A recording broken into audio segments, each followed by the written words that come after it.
Now it's time to take to the Nordschleife in the record-breaking Clubsport S.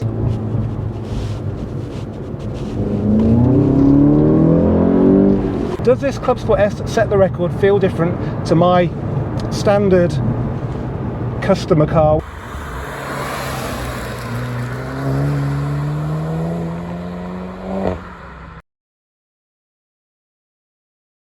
Hello and welcome back to the Volks Wizard channel. As you probably know, I'm a big fan of the Mark 7 Golf GTI Clubsport S. So I've actually owned two of them, and that's because it was the first car that Volkswagen made that showed they were serious about the driving dynamics of a hot hatch, and they can match the best from the rivals from Renault Sport and Honda. And they proved this by taking the front wheel drive lap record here at the Nuerburgring's Nordschleife back in 2016, and the car at the heart of all this effort was this very car, BSDX 728, which was a Clubsport S that test driver and racing driver Benny Loyser set the lap record in. And I can't believe I'm going to say this, but I am going to drive this car around the Nürburgring Nordschleife today, and you're going to come along too. By the power of GoPro, it's not going to be a fast lap, it's a procession for the fans, but it should be a very, very special moment. But before we take to the track, let me give you a tour of the outside and the inside of this very special car. Now it's that time in the video where I like to quickly remind you guys how you can support the channel. The easiest way to do that as ever is simply to subscribe. We reached the massive milestone of 60,000 subscribers this week, so big thanks to each and every one of you. The other way you can support the channel is to give me the opportunity to purchase your interesting Volkswagen Group vehicle. We're currently looking for unmodified cars with a full service history up to 5 years old, in above average condition and with average mileage or below. We will make an exception to the age rule for special cars like the Mark 7 Golf GTI Clubsport and Clubsport S, and anything that's interesting with an unusually low mileage. So if you've got something that sounds like that, then get in touch with me directly, Andrew at volkswizard.co.uk, for a prompt valuation. I've now got the key to BSDX 728, the car that set the record. So let me show you around the outside of it. It's ostensibly a normal Clubsport S. The weird thing is that in the UK anyway, you can only have them in pure whites, deep black and red. This car's Oryx white. It's not so obvious in the Eifel mist, but it's definitely a metallic, which is a bit odd. Other than that, it's like the UK spec cars, no black roof, which the German cars had, and normal Pretoria wheels. It's still on the Michelin Pilot Sport Cup 2 tyres, which are N-rated, so they decided to use the Porsche version. The tyres on this car look like they're still from 2016, 15th week of 16. So they're pretty worn, and I'm not sure they were the ones on the car at the Fan Fest because they looked a lot newer. We've obviously got the decals. The interesting point about the time is that Benny set a new lap record in October, and because it was colder, the tyres lasted longer, and he managed to get it down by about 2 seconds. So the time should say 7:47, but it says 7:49, and Benny's cool with that because it was the record at the time. And yeah, it's been to Goodwood Festival of Speed back in 2016, as you can see by that sticker. I don't think I was there. I wished I had been. At the back, we have got the obligatory Nürburgring sticker with Benny's signature and the time. The exhausts are nice and sooty, just like they are on my car. And it's not perfect. It's got a little dent and chip here and there. Just there's a little chip, probably from the cut tooth throwing something up, as they do. Okay, now let's have a look inside. What I found interesting was that this screen is clearly a downgrade on the one that we got in the UK. It's like got the border to make it smaller, so maybe this is the real base head unit, and it's got no air conditioning, which was an option in the UK. Also, we have a unique number, but it's 000, and this car's done quite a few miles. Apparently it was the car that they used to homologate the model to get it approved for production and sale in markets around the world. There's a cool laminated spec sheet here. This is very important, and I should not press this when I drive it. This is the ignition and fuel cutoff, which if you drive on the industry pool test sessions, you have to have this in your car for safety reasons. And also at the back, we've got a roll cage, which we'll go and have a look at right now. So this is pretty cool, and in fact it would be great to fit one to every Clubsport S that goes on track, including my own. So there we go, it sits really nicely with the standard bar, although that mounting there looks a little bit different. Oh, that's a roll cage, yeah, so they've changed the way this sits by attaching it to the roll cage. Never noticed that before. Got the show plates there. And another one, 50 years of golf. They're going to rattle around, so I might actually just do something with those. Man has taken the driver's seat, but it's it's an exciting car for fans here at the Nuerburgring.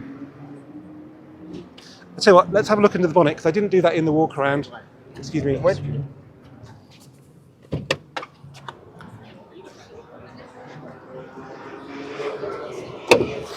So here we have the EA888 Gen 3 engine, and to my eyes it looks perfectly standard and nothing funny under the bonnet. And that's true to Benny's statement that he could set the lap record that he set in this car in any of the road cars. Maybe not the ones with the air conditioning. Anyway, now it's time to take to the Nordschleife in the record-breaking Clubsport S. I cannot believe I'm saying that. Okay, excitement is building in the paddock. I'm all set up with my cameras in this car. It's weird putting them in left-hand drive, but not impossible. Start at the beginning then, Mark 1, which by the way, it's a 50-mile-an-hour convoy on the circuit, which is nice and safe in for old car like this. It's funny Mark 2 with a weird spec. Mark 3, this guy works for Volkswagen, he's getting excited. You like the Mark 3? Yes, I'm very excited, cool. To be honest. Are you driving the Mark 3? Yes. Oh wow. Never drove it before. Okay, yeah, you might want to assess its dynamics a bit. Yes, absolutely. Golf 4, 25th anniversary. Golf 5, edition 30 with the black Detroit wheels, which we never got. 7.5 with Seville's with the red bit. Automatic. Yeah, looks good in red. And then we have the Neue cars, 8.5, non-Club Sports as yet. For some reason, I'm not sure why, the big fuss over this racing car is because the person driving it is the famous Misha. So yeah, the fact he's gone for the racing car because he's a proper racing driver has left wannabes like me to drive the special non-racing cars. Let's have a quick look inside it. So this was a prototype TCR racing car. 1 seat, 350 horsepower, top speed of 155, just like the road car in 2017. It has got the DSG shifter, so the same road car shifter, probably tuned to be fully manual. You can get these with sequential gearbox, but these are much easier to drive, and that's why this car was given to the press in the past. Although Misha's probably good with a sequential.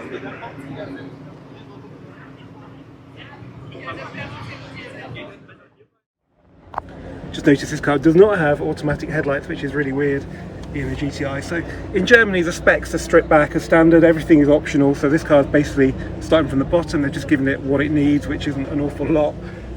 As with our cars, we don't have a centre console, we don't have the ambient lighting. And there goes Misha in the racing car, who's probably got about the same spec as us. Very basic. Okay, phew. Very disappointing to be going onto the ring and not having ring mode, all in German, but it's yeah, at the end of it is reset, which is all the way down here. Mode zurücksetzen.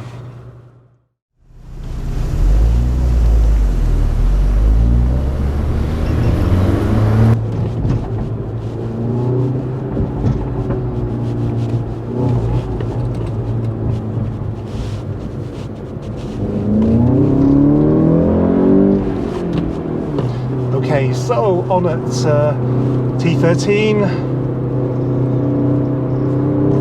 Oh, it's nice not to have to look at traffic.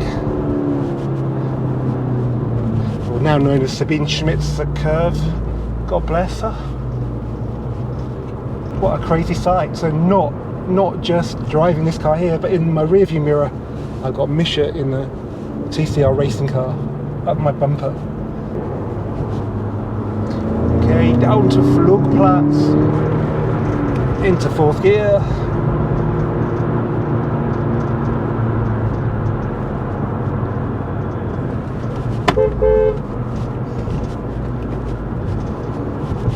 Waving at all the marshals and flashing. Doing an amazing job.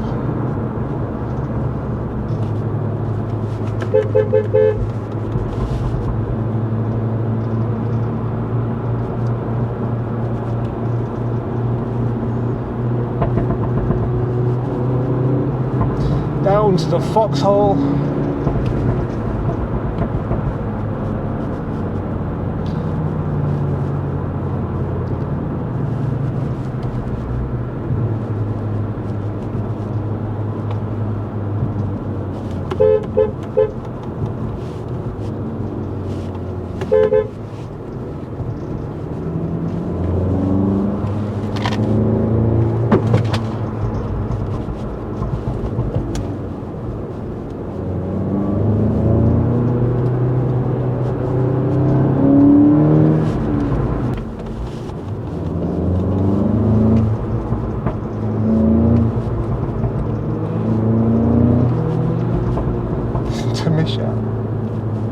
Okay, we're going down the hill now towards Breitscheid.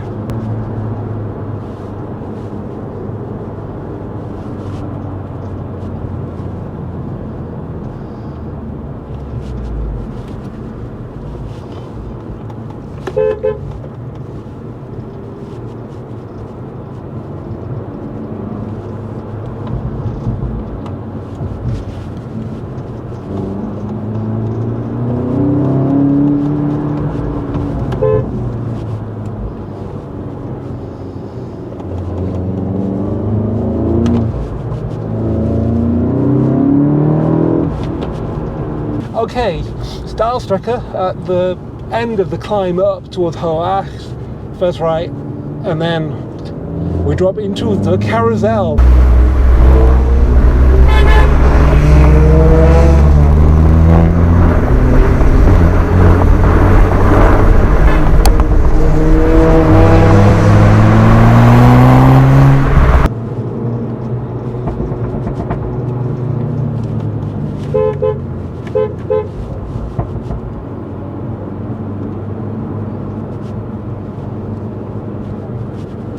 Into Brunchen.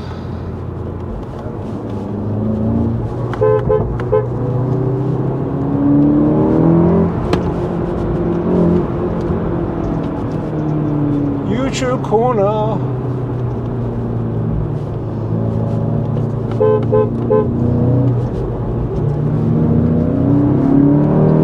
And we're now on the Dottinger Hohe Strait, so this is where you join if you bought a ticket for a Touristenfahrten. Today we can fly straight through that at 40 miles an hour.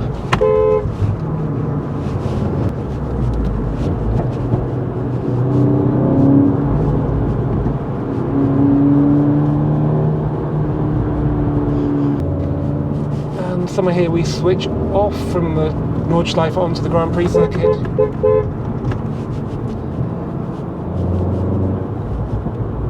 Christ, it looks like we're doing a lap of this as well, which I'm not going to complain about.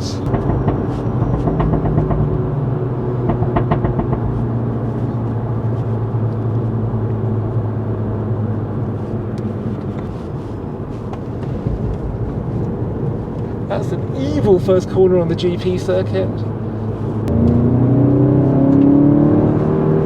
Into 3rd gear. Heady 50 miles an hour.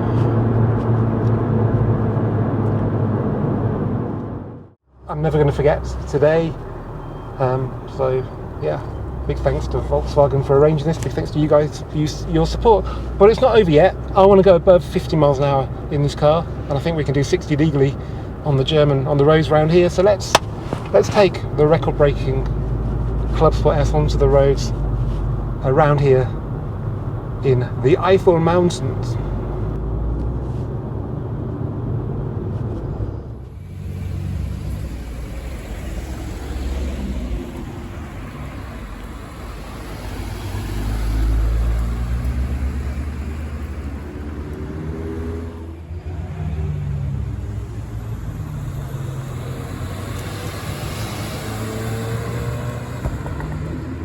Okay, here we are then in Benny Leuchter's record-breaking GTI Clubsport S, somewhere in the middle of the Nordschleife circuit on one of the roads that just go through the hills.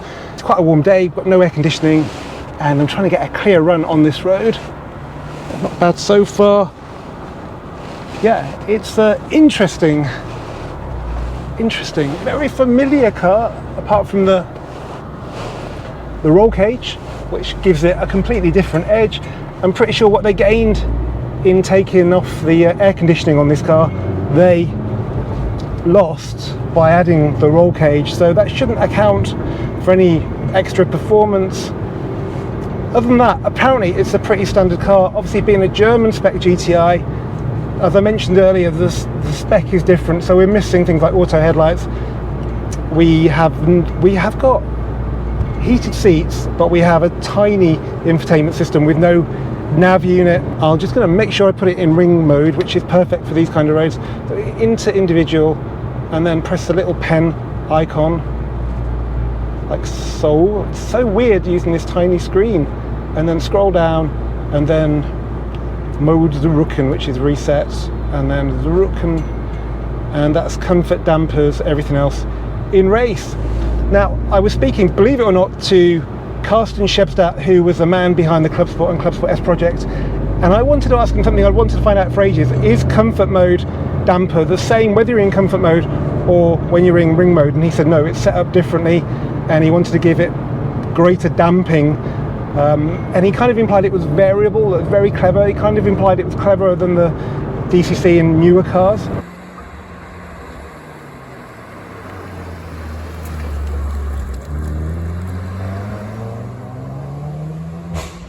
Anyway, we're on a really good road, and we're in this Clubsport S. It's on pretty old Cup 2s, but thankfully it's warm and dry, so we've got pretty good traction. Does it feel different to my car? Does this Clubsport S set the record feel different to my standard customer car? Well, here we are. Let's find out then. So what we need to find out really is how it feels through the gears. It's kind of hard to go too fast on these roads. We're just going to see how it pulls in second gear. This is sort of 30 miles an hour. I'll just wait till we get around this bend. Okay, foot hard down.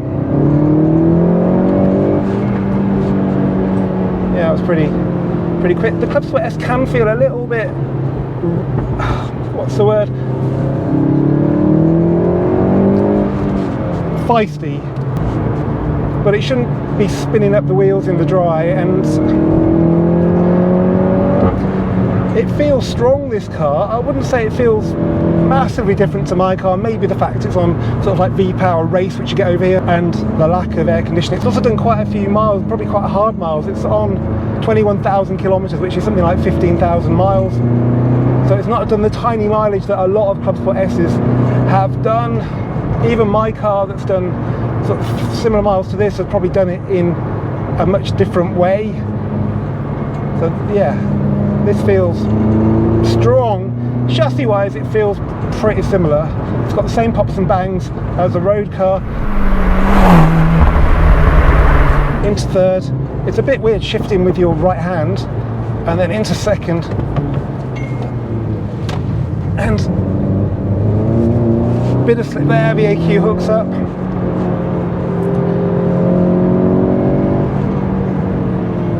Brakes feel lovely, standard, same as a road car, 2-piece, and then you can feel the VAQ tugging you out of corners.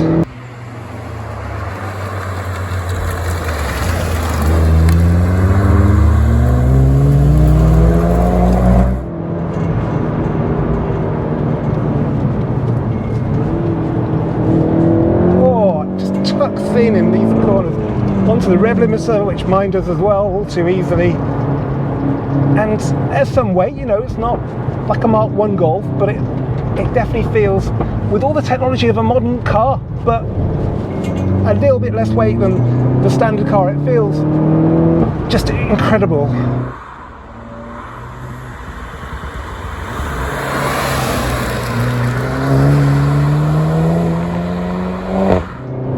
And now we've got a really tight hairpin. I think the second gear, it's not a GT4, probably a little bit too tight, but oh, a little bit of steer from the rear.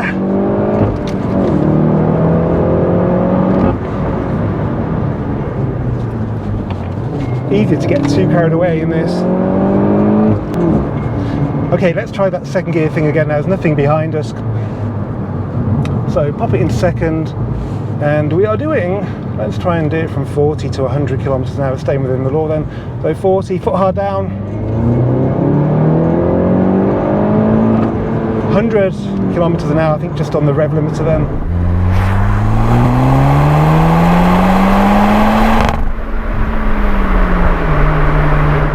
So that doesn't feel night and day different to my car. And Benny Leuchter did say he could do the lap time in any of the road cars. Well, he probably meant the ones without air conditioning. That probably does make a little bit of difference. But yeah, let's forget about lap times and all that stuff.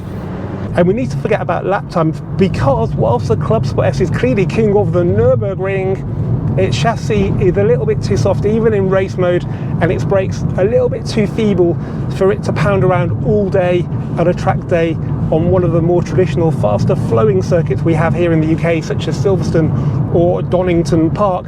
But that surprising compliance means it performs where a hot hatch needs to perform on a challenging British B road, and that means you can enjoy your Clubsport S to the fullest even when you just go out for a pint of milk. No need for helmets, driver's briefings and all that other twaddle.